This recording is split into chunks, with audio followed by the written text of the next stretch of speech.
¿Qué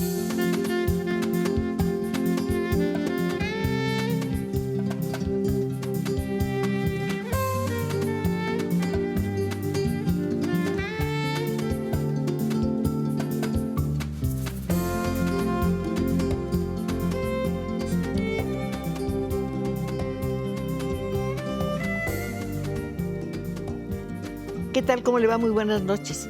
Se lo digo con mucha frecuencia, pero necesito repetírselo. Sí, quiero decirle una vez más que me da una alegría enorme poder volver a recibirlo aquí en el estudio de Canal 11 y poder invitarlo a que a través de nuestras líneas telefónicas converse con nuestra invitada de hoy. Es una mujer muy especial, de verdad muy especial. Es un volcán. Es un cortocircuito, así lo ha llamado un periodista madrileño. Pero, en fin, déjeme contarle, ella es novelista, es poeta, es ensayista, es dramaturga, ha escrito cuentos para niños. Es una mujer que ha sido reconocida en Francia, en Alemania, en España, y en México en 1989 obtuvo el premio Javier Villaurrutia, un galardón muy importante. ¿A quién me estoy refiriendo? Pues a Carmen Bollosa. Le agradezco su presencia, tengo miles de razones para hablar con ella, pero en esta ocasión se debe a que muy recientemente, en la última feria del libro, la Feria Internacional del Libro de Yucatán, recibió un premio que, bueno, pues para mí es muy importante, el premio Excelencia a las Letras, que lleva el nombre de José Emilio Pacheco. Eres la cuarta mujer que lo recibe. Están Elena Poniatowska, Rosa Beltrán, Rivera Garza, que acaba de entrar, va a entrar al Colegio Nacional, y ahora estás tú. Estás en muy buena compañía, Carmen. Muchas gracias por aceptar la invitación. Cristina, estoy encantadísima. Te he visto siempre. Gracias. Has sido una presencia desde toda mi vida. Y estar aquí sentada contigo, claro que me pongo muy nerviosa, pero sobre todo me pongo muy feliz. Me desperté en la mañana y dije, ay, hoy voy a estar con Cristina Pacheco. Casi como una niña que le habla a un adulto y le dice, cuando llegue la noche vas a ser grande. Y aquí estoy, y estoy siendo grande. Crecí de mi infancia de la ilusión en la mañana, de que iba a platicar contigo. Me encanta que vengas aquí. A mi adultez de ahorita en la noche. Eres muy bien recibida y desde luego espero que haya muchas personas que nos acompañen en una conversación que espero que esté a la altura de tu libro. Pero por lo pronto, en este libro, justamente en la página 200 y algo 13, dices algo muy importante. Las palabras no solamente nombran, construyen. Es totalmente cierto. Esto lo dice Eva en el libro de Eva. Claro. Pero ahí sí le doy la razón. Le doy muchas razones. Siempre con mis personajes tengo una relación compleja. Les doy la razón y no les doy la razón, pero yo sigo siendo fieles a lo que ellos son. La vida que tiene un personaje de ficción. Pero esa frase estoy completamente de acuerdo. Porque somos seres de palabra y gran parte de lo que sentimos lo hemos ido bordando por medio de las palabras. Somos de una complejidad extraordinaria para percibir o sentir eso que se llama el amor, o eso que se llama la pasión o la atracción o el gusto de estar con alguien. Todo esto lo elaboramos, no es algo que pase nada más instantáneo, es algo que esos sentimientos se han ido fraguando a través de generaciones anteriores con las palabras y con los silencios que hay entre las palabras. Hablabas de los silencios, el poder que tienen en la poesía, pero eso vamos a hablar después. En la narrativa, desde luego, la palabra tiene un peso enorme. Y, por supuesto, se dice que somos hijos de las estrellas, pero yo creo que somos hijos de las palabras.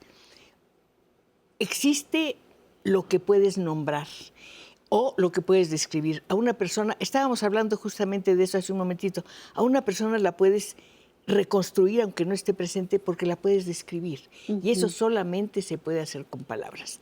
Con palabras, bueno, voy a intentar acercarme a este libro que es complejo, es muy interesante. Lo puedo definir de muchas maneras por una razón. Porque no sé si estés de acuerdo conmigo, Carmen, cada lector escribe su propio libro. Sin lugar a dudas. Este libro es muchas cosas. está formado por 10 libros, 91 capítulos y papeles sueltos. Empiezas por un prólogo que supuestamente escribe Teresa de Ávila, donde yo siento, a lo mejor estoy equivocada, que hay una especie de rechazo brutal a Eva, a nuestra madre. Dice que todo lo que ella comete mal se explica porque es una negrilla.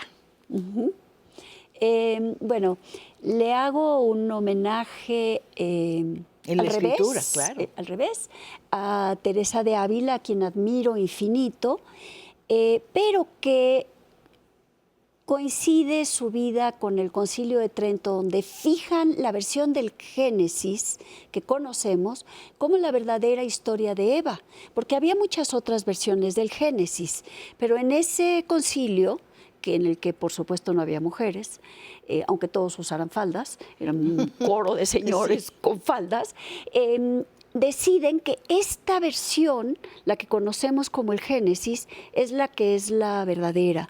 Y Teresa de Ávila, que es muy de su tiempo y también un personaje enfrente en la Contrarreforma, y una mujer excepcional con una capacidad de acción increíble, fundando su orden, yendo de un pueblo al otro buscando dinero, cómo poner el convento y haciendo el convento, y era como un alma de banquero que hacía de la nada maravillas, de la nada práctica, quiero decir, no tenía y conseguía que se hicieran cosas reales.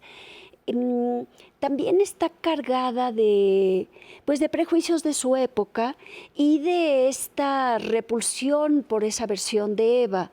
Su conflicto con su propia feminidad es muy visible en su obra. Y ese fanatismo. La entrega, la fe absoluta en Dios, la manera de entregarse, el delirio. Total. Y llamar al diablo un negrillo, que es pues... Exactamente, como ella dice que es Eva. O sea, tiene es un animal de su tiempo, una persona de su tiempo. Le tengo una inmensa admiración. Y aquí lo que hice es una especie de robarle, reírme con ella, de ella, porque también Teresa de Ávila tenía un montón de sentido del humor. Pero le rindo este homenaje contrario, por decirlo así. Un homenaje... Al revés. Al revés, porque la admiro muchísimo, pero también yo me burlo de ella, como ella también se burló de ella. Pero la admiración es también conocimiento. Y los términos en que escribe esta primera carta demuestran que eres una gran lectora de Teresa de Ávila. La admiro muchísimo, le tengo pasión. Preparé un curso en que yo quería escribir un canon de la literatura de nuestra lengua, donde las que siempre se hablan como marginales son las centrales, que son las mujeres. Y yo empezaba con Teresa de Ávila, porque me parece una escritora formidable y porque en realidad está a la altura de los grandes autoros de su época. Así que sí, la tengo un poco leída. Ahorita que mencionas a las mujeres, voy a saltar muchas páginas y mencionas a Juana de Ibarburu, pero también a la gran Rosario Castellanos. Claro que a la gran Rosario Castellanos. Mi idea original para escribir este libro, pensé, ¿qué tal que cuentan su respuesta a los papeles de Eva una serie de escritoras? Castellanos, Ibarburu, Gabriela Mistral, Delmira Agustini, nuestras, Inés Arredondo. ¿Qué tal que solo cuentan esta historia? La versión de Eva explica cómo fue su vida, que no se parecía a la del Génesis. Y ellas comentan la vida de Eva. Pero al final, hice una versión del libro, no funcionaba. Pero las tuve siempre como sombras mías, sombras presentes en el libro. Acompañantes. Sombras de luz. Si alguien me dijera en este momento, ¿qué es el libro de Eva? No podría decirlo en unos cuantos segundos, en minutos, pero podría intentarlo, por ejemplo, diciendo que esta es una versión de la creación y de todos nosotros completamente hecha al revés. Diría, por ejemplo, que nos plantea una pregunta.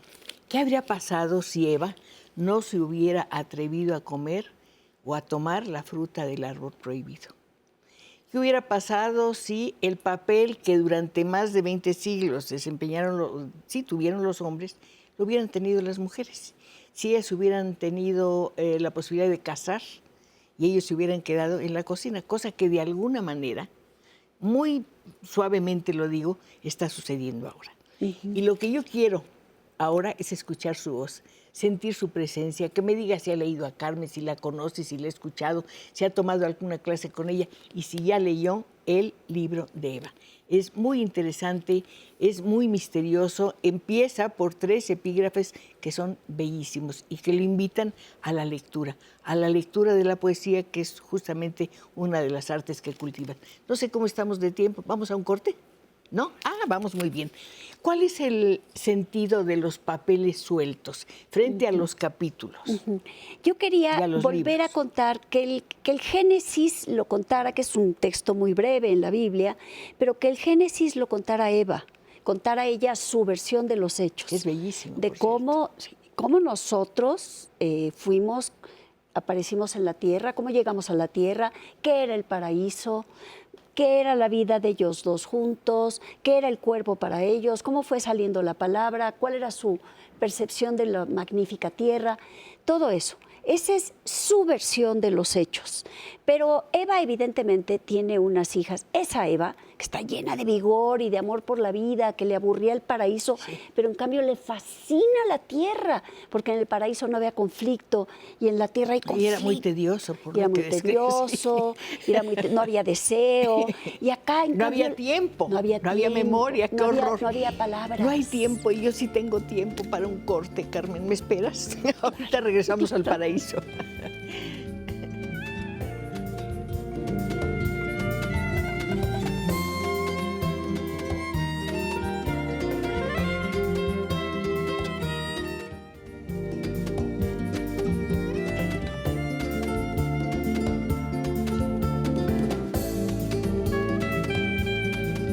Ahora sí puedo decirlo con mucho gusto. Usted y yo estamos conversando con la escritora Carmen Bollosa. La señora Eva Durán dice, excelente invitada. Saludos, señora Pacheco. Muchas gracias. Sigan el ejemplo de nuestra amiga y empiecen a llamar porque hay muchas cosas que preguntarle a nuestra invitada. Estábamos hablando de Eva. Estábamos hablando de Eva y me preguntaste por qué tenía papeles sueltos. Sí. Yo imagino que esa mujer vigorosa, llena de apetito de vida, de deseos, que inventa las vasijas, que emprende la aventura de cocinar. Que necesita la belleza. Necesita la flor. Necesita la belleza. Sí, necesita la belleza, que descubre su propio cuerpo, que es la creadora de su propio clítoris. Este personaje tiene que tener unas hijas muy respondonas, yo me imaginé. Así lo llamas un capítulo justamente. Increíblemente respondonas y tiene que llevarle la contra a la mamá. Entonces está la versión de Eva y entremezclan los papeles quienes van conservando el libro. Dicen, no era así, mamá. Era diferente.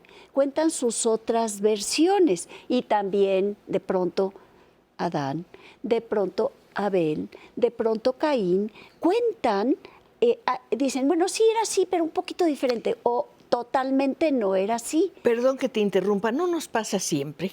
Estamos en una reunión de familia y decimos, cuando llegó tu abuela con aquella maleta tremenda, y nunca falta alguien que te diga, no, es que no era la abuela la que llegó. Era mi tía Margarita. No, hombre, ¿pero qué va a hacer tu tía Margarita si ya había muerto? No había muerto, yo me acuerdo. No te pasas. El juego de la memoria es tremendo. El juego de la memoria es genial y además que puede ser ya ni usar el tiempo pasado, sino ahorita mismo vamos a contar la historia totalmente distinta tú y yo de lo que estamos viviendo aquí en el estudio, porque cada quien tiene su propia versión de los hechos. Por eso te digo, cada quien al leer este libro va a hacer su propia historia y se va a quedar maravillada con los epígrafes. Está el de Eduardo Lizalde, me encantó que lo usaras. Y hay gran poeta. Sí. Gran poeta. Qué pena que no te estoy entrevistando yo a ti, porque ahí me encantaría que me platicaras si se llevaban José Emilio y Lizalde, o si no se llevaban, y si conversaban juntos, ¿de qué conversaban? José Emilio era un hombre muy aislado, muy solitario. Y Eduardo, no tanto, pero además qué voz y qué cantante de ópera y qué conocedor de la ópera. No se veían con frecuencia, pero se respetaban muchísimo. José Emilio consideraba a Eduardo como uno de los grandes poetas mexicanos. Y sin duda Lizalde consideraba a José Emilio como uno de los grandes Espero poetas. que no No, lo por sé. supuesto, no hay la menor duda, no hay la menor duda, pero también es muy peculiar porque entre los hombres les cuesta más trabajo admirarse que lo que creo que nos cuesta a las mujeres. También aquí hablas un poco de eso, de la envidia de una mujer hacia Eva. Así ¿Por es. qué ella? Porque ella, y mayormente la envidia de Adán. Y Adán se muere de la envidia porque Eva es la que tiene el bebé. Pero además Eva es poderosa. Eva está gozando de todo y en cambio Adán quería regresar al paraíso porque le da como una especie de horror. Yo creo que también tiene un poco de vértigo al principio Adán, cuando se asoman y ven la tierra. Y creo que Adán siente vértigo, un poco de miedo, quiere regresar y Eva en cambio le da un apetito de vida y ella lo que quiere es tierra, Pero vida. además del vértigo de Adán, es el miedo a ella. Ella es dadora de vida. Le da pánico. Es dueña de su sexualidad. Así es. Es valiente y está dispuesta a improvisar. Esta mujer que Así se es. enfrenta a cualquier situación. Pero en fin, luego tienes a Byron también y el epígrafe de una mujer que me hiciste descubrir, yo no la conocía, Joy Harlow. Me encantaría que me hablaras de ella. Es una maravillosa poeta americana que tiene, también acarrea una tradición mucho más soterrada en Estados Unidos, que es la de los habitantes originales de esas tierras. Y ella carga esto en su memoria familiar y su poesía es extremadamente... y como mexicana le encuentro una poesía muy acogedora. Aunque esté escrita en inglés, la siento muy familiar y muy nuestra. ¿Doméstica? No diría doméstica, sino que lo que ocurre con los americanos es que los norteamericanos, es que no, la memoria de esa tierra donde ellos viven ahora, esa toda está borrada. Ahora hay mucho más movimiento de recordar los que vivían ahí antes, que evidentemente no eran salvajes, los habitantes originales. Sí, no tenían a los nahuas, pero tenían una enorme cantidad de pueblos indios y suelen no está presente en la cultura norteamericana.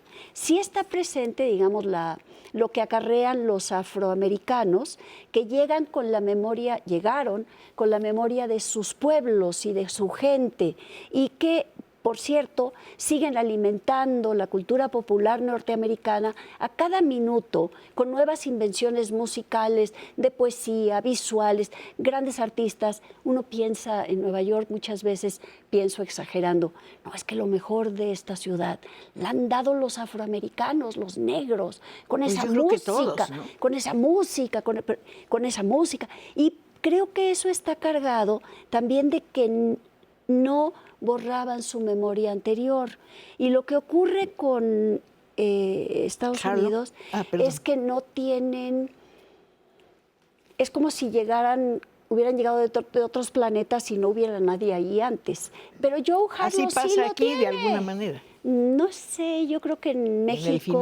Al final del libro. Al final del libro, Eso sí. es cierto. Ella dice, el mundo empieza en la mesa de la cocina. Y ella dice, es un verso, a mí me encanta el verso.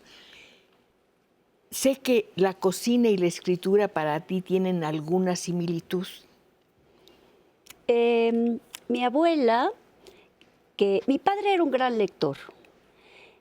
Mi abuela materna era una gran contadora de historias. Tenía esta virtud verbal de contar, contaba y platicaba, y era, bueno, un arte increíble.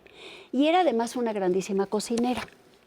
Ella no quería que las nietas fueran cocineras, quería que las nietas fuéramos a la universidad, tuviéramos una vida intelectual. Decía, mis nietas no nacieron para trapear pisos, mis nietas nacieron para tener un negocio, aprender un oficio, ir a la universidad. Tenía esta ambición por nosotras. Ella no había ido a la escuela. Había crecido en una hacienda en Tabasco, los hombres tenían educación, las mujeres aprendían a leer y escribir malamente de sus Como mamás. en los tiempos de Eva y de Adán. No van a la escuela, no hacen negocios, no salen. Pero la mesa en la cocina donde conversábamos y verla a ella cocinar, para mí fue un entrenamiento afectivo y que yo mucho ligo con la tradición verbal, con la literatura.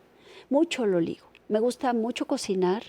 Muchísimos años fui cocinera de closet porque me daba vergüenza decir que tenía yo en mi cabeza tantas cebollas y jitomates y chiles. Los jitomates son maravillosos. Los jitomates son extraordinarios, también las cebollas. Sí, por supuesto. Y también los chiles. Y también la cocina. Y ya no, yo ya salí del closet, ya digo descaradamente que a mí me encanta cocinar y que considero la cocina un arte que además debe de ser un arte cotidiano. Yo siempre invento mis guisos, diario invento algo diferente de comer, diario siento y dialogo con la comida. Pero decías algo muy importante, nuevamente relacionado con la escritura. Cuando cocino hay un principio. Hay unas bases que debo respetar. Sí. Después improviso. Poner el aceite, picar la cebolla, el jitomate, los chilitos, y luego ya improviso. Pero en la literatura, en la escritura, en la novela, no. Cuando empiezo, estoy completamente abierta a todo lo que pueda suceder, pero no hay ninguna fórmula preestablecida. En efecto, no hay ninguna fórmula para el moldear la novela, pero sí hay evidentemente la gramática y la lengua, que es toda ella memoria. Pero sí, cada que empiezo una novela no sé por dónde voy a ir. Incluso cuando la empiezo a prefigurar, tengo más imágenes visuales. Suelo hacer como mapitas. Y los cuelgas en la pared, parece que haces dibujos. Sí, y ahora demás. ya me ha dado, porque con la que estoy batallando que no avanzo, o que voy muy lento y no encuentro el camino y empiezo otra vez, pues ya verdaderamente mis mapas me han comido las paredes. Mis mapas y mis imágenes, donde empiezo a ver el cuerpo de la novela. Necesito algo visual y ya luego, bueno, saldrá del túnel. Será como somos las personas, cada una diferente. ¿Quién manda en tu escritorio? El texto, los personajes, tu memoria, tus recuerdos, tus lecturas, tú. Yo creo que las lecturas son fundamentales para un escritor. Las lecturas de toda la vida son imprescindibles, pero creo que también la atmósfera en donde todos habitamos y estamos juntos. ¿A qué te refieres cuando hablas de atmósfera? Me refiero con la atmósfera, que se hace un ambiente que vivimos, además de las cosas que uno ve, de las cosas que uno escucha, de las noticias, lo que ocurre, se hace una atmósfera colectiva, hay un ambiente. ¿Comunicación quieres decir? No, me refiero, no sé exactamente cómo explicarlo, pero... ¿Comunión? No, porque a veces no es comunicativo, a veces es muy guerrero. No hay Pero es algo que te envuelve. No hay una comunión. Es una tela que nos envuelve a todos. Es lo que nos envuelve a todos. Y en esa atmósfera que es difícil señalar, puesto que no es visible y porque no es audible, esa atmósfera también la tenemos los escritores. Tenemos que capturar y lo hacemos. Mira, asombra mucho leyendo, ¿qué te digo? Emilia Pardo Bazán o Delmira Agustini, que ya la mencioné, las lee, a los autores los lee y sientes su tiempo. Y dice corte. Ahí dice Ahí corte. donde lees. Vamos a un corte.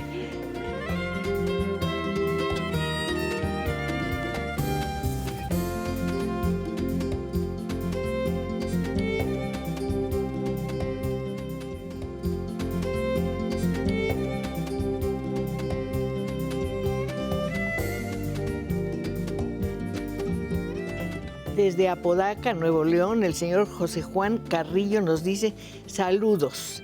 Felicidades por la entrevista tan interesante a la señora Boullosa. Las personas construyen las palabras y las palabras construyen a las personas también, eso es cierto. Omar Tobar, dos grandes mujeres en una excelente conversación, como prácticamente todas en estas temporadas. Felicidades a Carmen Boullosa y a la gran periodista Cristina Pacheco. Muchísimas gracias, de verdad. Silvia Fernández, quiero felicitar a Carmen Boullosa. Hace muchos años como secretarios en el Colegio de México y ahí la conocí y conviví con ella. Esther Guerrero, felicito a la conductora Cristina Pacheco porque siempre tiene excelentes invitados. En esta contamos con la presencia de la señora Carmen Boullosa. Muchísimas gracias, de verdad. Estábamos hablando de la cocina, la escritura y demás.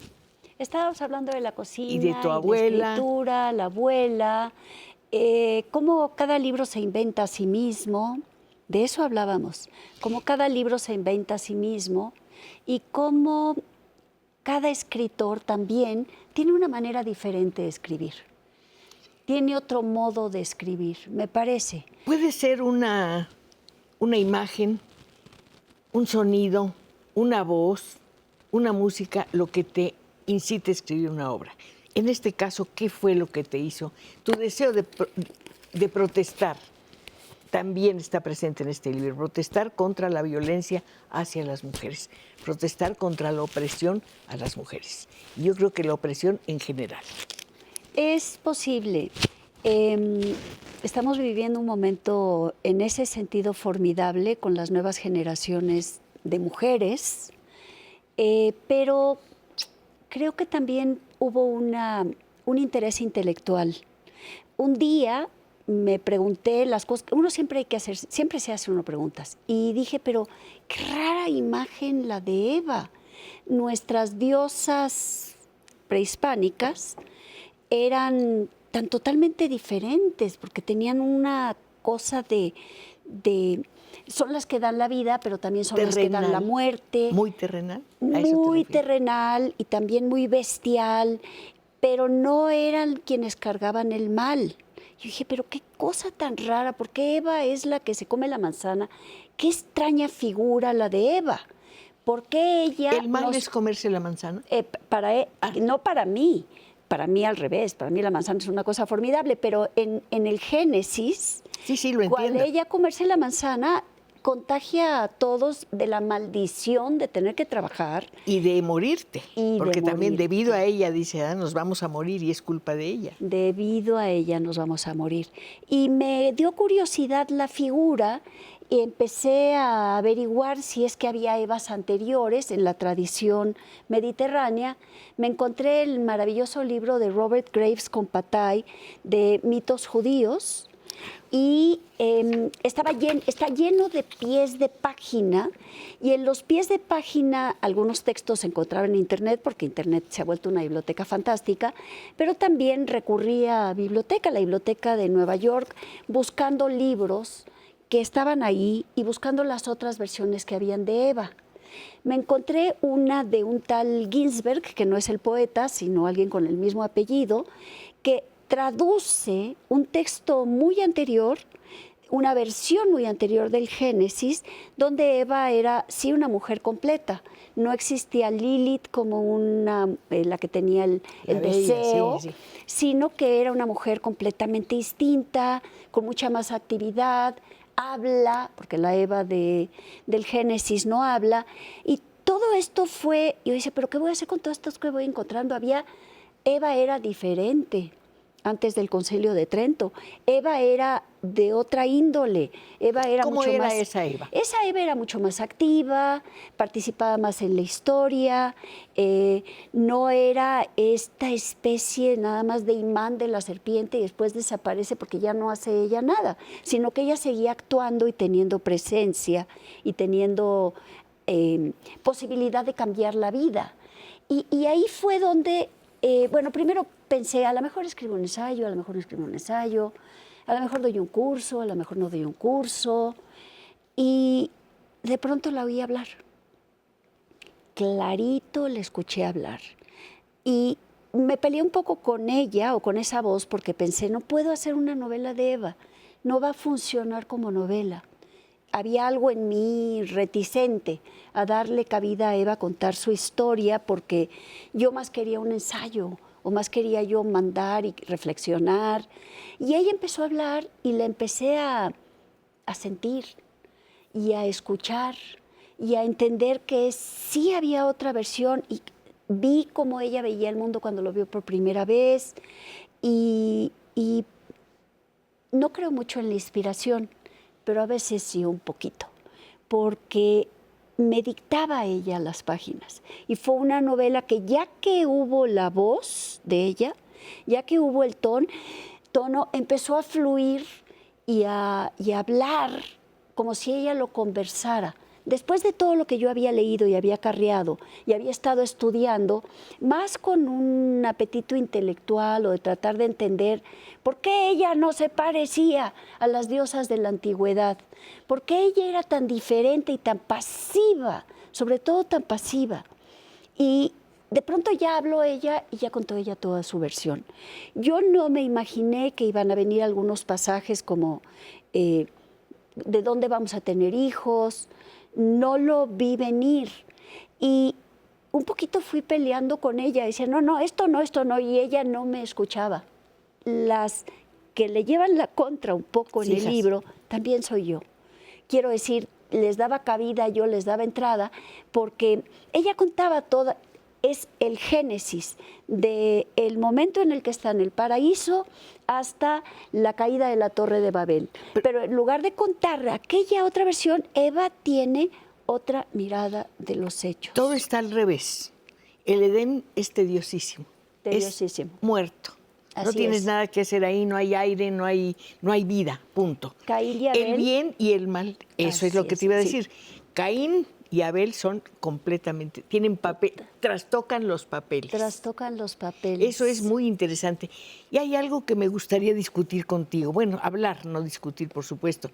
Yo siento que también es una novela de aventuras. Sí, claro que es una aventura. Es una larga aventura, es una larga caminata. Es una novela desde el principio hasta ahora. Sí, es una novela de aventuras, no es una novela de contemplación, porque ella va a ir caminando, descubriendo la Tierra, descubriendo lo que hay en el planeta y al mismo tiempo inventando para sobrevivir y para su propio placer. Y el placer como una parte fundador de lo que es el ser humano. Y la fuerza y el poder. La fuerza y el poder. Y la inequidad entre ella y Adán, su mal matrimonio, llamémosle Él así. a veces es muy débil, muchas veces es sumamente débil. Es bastante, queda muy mal parado en la novela. Incluso cuando él se defienda, creo que queda bastante mal parado. Me encanta. Queda bastante mal parado. Fíjate que hay un momento en que hablas de un lugar maravilloso, paradisíaco, a donde llegan después de una larga caminata. Y ese lugar hermosísimo me hizo pensar en el jardín de la Casa Azul, a donde ibas de niña, porque te gustaba el jardín, tenías 15 años, de jovencita, sí, para escribir poemas. Y Octavio Paz te decía, ¿pero por qué vas ahí a escribir poemas? No, bueno, la historia es, yo sí iba a ese jardín, que no iba nadie. ¿Pero es así de hermoso? Oh, me parecía hermosísimo. No iba nadie, además yo idolatraba a Frida Kahlo, no era de gran devoción popular entonces, ni muchísimo menos. Recordarás que decían, qué mala pintora es. La esposa de Diego, y la pobre pinta así porque no pudo tener hijos. ¿Te acuerdas que así se decía? Sí. Qué mal pinta. Y iba yo al jardín, ese jardín me parecía maravilloso, y algún día Paz comentó en un cóctel o algo que me encontré con él, y le dije, ay, es que a mí me encanta la casa de Frida. Dijo, lo que le han hecho a la casa de Frida es un crimen. Le han puesto un busto de Stalin a la entrada de la casa. No pueden hacerle eso. ¿Cómo va usted ahí? Hablaba de usted a la gente. Sí. ¿Cómo va usted ahí, Boullosa? No hay que ir a ese lugar, porque habían humillado a Frida poniendo una imagen de Stalin. Y tenía razón, pero el jardín era demasiado bonito. Yo seguí yendo al jardín hasta que la casa pues paró de ser lo que era. Recordarás que un tiempo tapiaron todo. Sí. Estaba abandonada prácticamente. Estaba abandonada, estaba muy echada al lado, y ya además cuando Frida se volvió un éxito, pues ahora son las colas de las personas para entrar a ver la casa de Frida. Horas. Yo no he vuelto. Yo tengo mi Frida privada. tienes tu vida privada y eso me encanta. Oye, tenemos llamadas. David Mendoza dice, quiero felicitar a Cristina Pacheco. Escuchar a Carmen Boullosa es una clase magistral de literatura. Víctor Manuel Ocampo, Cristina Pacheco, felicidades por tu maravilloso programa. Lo esperamos todos los viernes con mucho interés, así como a tus invitados. Felicidades a la gran invitada, escritora, cocinera Carmen Boullosa, de parte de Víctor Manuel Ocampo. Volviendo a la escritura y a la cocina, sí quiero detenerme en un detalle. Decías tú que la novela es palabra permanentemente, y decías, en la poesía, más que la palabra, cuenta el silencio, y en eso no se parece a la cocina. No se parece a la cocina, pero la cocina sí se parece a la poesía. Ah, por supuesto. Pero sí, no se parece a la cocina. Bueno, tampoco la novela en todo rigor, porque lo que ocurre con la cocina es que persigues el milagro. O sea, es algo que va a ser pasajero y que va a incitar al diálogo, estar con otros pares, y que te lo vas a comer y va a pasar a ser forma ¿Y no tuya. incita a otras conversaciones la literatura, Carmen? La literatura siempre incita, pero también la literatura tiene algo no pasajero. Digamos, más Está escrita. Y lo que está escrito se queda. Lo que Y es está memoria. escrito se queda, y hay algo tal vez más parecido ahí sí entre la poesía y la cocina, y es que la poesía atrapa el instante y la cocina también. Atrapa un instante De corte. de corte. Justo a tiempo, Carmen.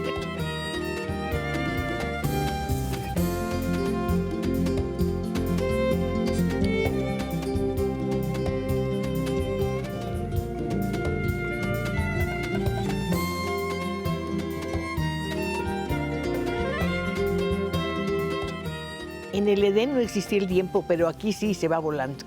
Nos queda un bloque ya nada más para seguir conversando con nuestra invitada Carmen Boullosa. Así que lo invito a que rápidamente nos llame y nos diga si ya leyó el libro, si lo piensa leer. Ya le dije, si la he escuchado, y hoy tenemos usted y yo el privilegio de escucharla. El licenciado Gilberto Martínez dice, felicito a la escritora Carmen Boullosa. Recordando que me dio mucho gusto leer la novela Antes, que habla de su infancia, con la cual tuve una gran identificación.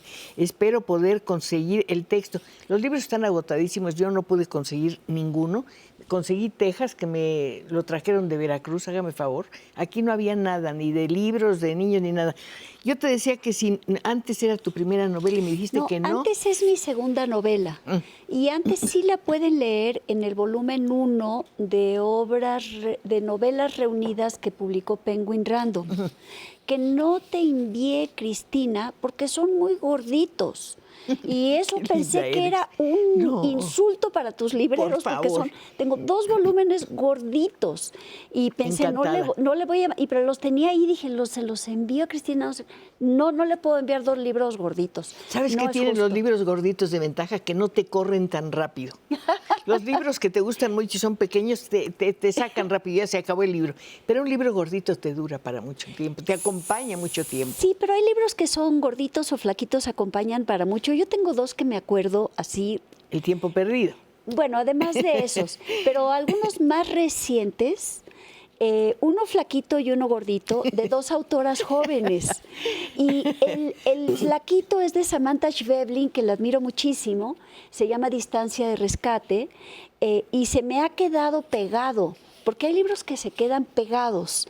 Lo habré Para leído, no sé, cuando salió, no sé cuántos años fueron, porque la pandemia nos dejó el tiempo trastocado. Sí. Supongamos que fue hace 4 o 5, no sé. Y se me quedó pegado. Y es un libro que de pronto regresa y tengo ideas o evocaciones. Y el otro gordito de otra autora joven es de Mariana Enríquez. Ay, se me escapa el nombre de la novela, pero toda la novela pegada a mí, y es una novela gorda, gótica, gordita, y aunque una es gordita y una es flaquita, las 2 se me quedaron pegadas. Y si pienso en así, aquellos que leí de joven, pienso Carson McCullers, su flaquito, su corazón flaquito, sí, que es sensacional, The Heart is a Lonely Hunter, que lo tengo pegadísimo, no me lo puedo... El corazón es un cazador solitario. Exactamente. Es el título, sí, esa novela muy pegadita y no me la puedo despegar, es una cosa, tiene una cosa adherente. Y pienso en algunos largos, por ejemplo, Los Miserables de Víctor Hugo, que lo leí de adolescente y se me quedó pegadísimo. No me he atrevido a volverlo a leer. ¿Por Hay qué? algunos, no, porque recuerdo mi emoción y mi llanto leyendo ese libro, cómo lloré, cómo me vibró, de qué manera, y yo prefiero ese recuerdo a atreverme a volverlo a leer. Y es uno gordito y uno flaquito. ¿Le temes a la relectura de tus propios textos? Evito la relectura de mis propios textos. Cuando trabajo soy muy obsesiva. Empiezo una novela, en el caso de una novela, de la primera línea al final. Cada día regreso a lo primero que he escrito y voy avanzando. Al principio avanzo más páginas, mis horas de trabajo pueden ser más cortas, pero cuando el libro ya voy acabando, vuelvo a leer desde En el una principio. novela se mide el tiempo mientras lo escribes. Va creciendo, envejece, partes que mueren, no lo sé. Sí se mide el tiempo y hay veces que se mutilan fragmentos que parecían estables, jóvenes fragmentos que parecían estables, y los vuelvo a corregir. Pero ya que publico el libro, bueno, el proceso de edición del libro, y ya que lo publico no puedo volver a entrar. Y además siento que el libro es un traidor porque ya no es mío. Era mi casa, era mi vida diaria, era mi sentido de ser, y ya lo publico y para mí ya me traicionó. ¿Sientes que te abandonó? Me abandonó, me dejó. Mira, admiro mucho lo que hacía José Emilio, tú lo sabes bien. Él corregía los poemas que había publicado. Todo el tiempo. Pero yo como lectora a veces me sentía traicionada.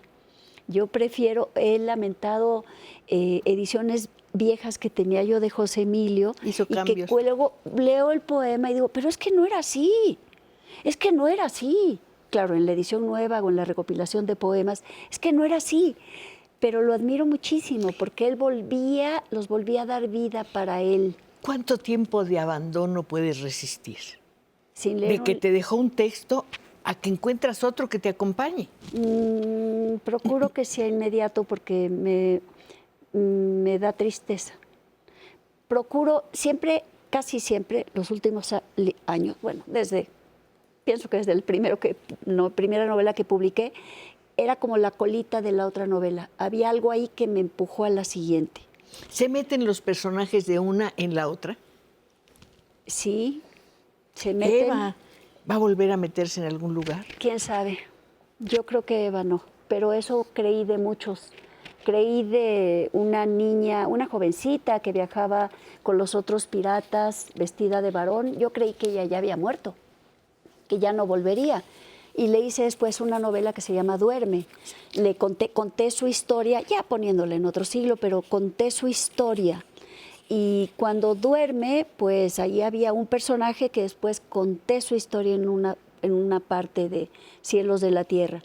Y de Cielos de la Tierra, otro personaje que luego conté su historia. El sueño es importante para ti. Soñar es parte de tu escritura. Importantísima. Para mí los sueños me hablan. En tu libro hay muchos sueños. En mi libro hay muchos sueños y en mis sueños había mucho libro. Sí. Tengo una relación muy intensa con los sueños, me acuerdo de ellos, les doy muchas vueltas. ¿Tomas de ellos algo? ¿Les robas algo? Casi no, pero sí la atmósfera. Volvemos a ese lo tema. mismo. Sí, sí el ambiente. Los sueños, que es cierto que son muy personales y que son de nuestra propia historia, también capturan lo que está pasando en el mundo. O los miedos que sentimos colectivos. Dices, escribo con la ventana abierta para escuchar el rumor del mundo. Es que así tiene que ser. Así tiene que ser. Meterse la realidad en la ficción. Así es. Solo en mi primer novela la escribí encerrada, donde no entraba ni un ruido. Todas las demás, todas las novelas, todos los poemas, los he escrito al lado de una ventana. ¿Cómo decides qué tema voy a tratar en una novela? ¿Por qué no hacer un poema de Eva? O del paraíso de Eva. Me pasó con la novela anterior, el libro de Ana, Sí. que reescribí el libro que Tolstoy dice que escribió Ana Karenina y que luego nunca lo vuelve a mencionar Sí. y que nunca lo vemos en Ana Karenina. Yo primero creí que iba a ser un poema y escribí un poema y pensé que iba a ser como para lectores más jóvenes. Y escribí un poema contando la historia, etcétera, etcétera, etcétera. Terminé el libro y hasta creí que sí servía. Lo limpié, lo pulí y hasta creí que sí servía, hasta que de pronto lo volví a leer en este proceso de relecturas y dije, pero esto es un desastre. Y dejé eso y escribí la novela. El ritmo de la escritura, poesía y prosa. Totalmente diferentes. La prosa, que por eso me gusta mucho escribir prosa, porque me da a mí misma continuidad. Tengo que escribir diario para que una novela sobreviva. El poema no. El poema tiene más como un golpe de daga. Es otra cosa, se escribe de otra manera, se vive de otra manera. Escribir es fascinante porque tienes que ensamblar muchas partes. Borges dice que toda novela es una novela policíaca. ¿Qué te parece? Yo creo que tiene toda la razón y es posible que también muchos poemas sean como un poema policíaco. ¿Por qué? Bueno, pensando en poemas de José Emilio, tiene poemas que tienen la trama perfectamente bien armada, que son, si no policíacos, cuentan rápidamente una historia. Son poemas que a mí me encantan, que contienen una historia, que presentan a un personaje y que lo resuelven o lo exhiben en cosa de 12 versos. O 20 versos. Alguien dice que la poesía es el relicario del idioma. ¿Crees que lo sea? Yo no lo creo. Yo creo que la poesía mejor es la que no relica, sino la que escucha, replica y se vulgariza, que entiende el hablar de los otros. Cuando te hablaba de la poetisa a la que mencionas en tu libro y te dije si la poesía era doméstica, quise decir era tangible. Lo tangible... Me sabe al café o raspa como este papel o siento como siento mi pluma. Eso le siento a Delmira Agustini. Yo casi la huelo. Como es una poeta tan erótica, la percibo, ya no diría en un ambiente doméstico, pero de recámara. Como leo también a Darío, que era un poeta tan de mundo, lo leo y a Amado Nervo. Los leo, qué gusto que los menciones, que menciones a Amado Nervo. Los leo sintiendo una cercanía que es más como si estuviéramos atmósfera. en la atmósfera. Y Tablada. Bueno, Tablada. Divino Tablada, y como tiene la cosa visual, y te Villa puedes Urrutia. imaginar. Villa Urrutia, por supuesto, y Gorostiza, por supuesto, y Enriqueta Ochoa, por supuesto, Sí. y la gran Rosario Sí, Castellanos, por supuesto, y la divina Sor Juana, que prefiero pensarla sin el Sor. Prefiero imaginarla como Juana. una Juana, como la escribió Amado Nervo, que tiene su libro de Juana sin ponerle el Sor antecedido. ¿Qué me están diciendo por ahí? ¿Que tengo más llamadas o ya me tengo que ir? ¿Ya me tengo que ir? Ay, Carmen, nos tenemos que ir. No dejes de mandarme un mensaje para saber cuándo regresas. Me encantará que continuemos esta conversación y desde luego me encantará contar con la presencia de nuestros amigos que son absolutamente maravillosos. Muchas gracias por estar aquí hoy y espero que nos veamos el próximo viernes para seguir conversando. Hasta entonces y buenas noches. Cuídense mucho.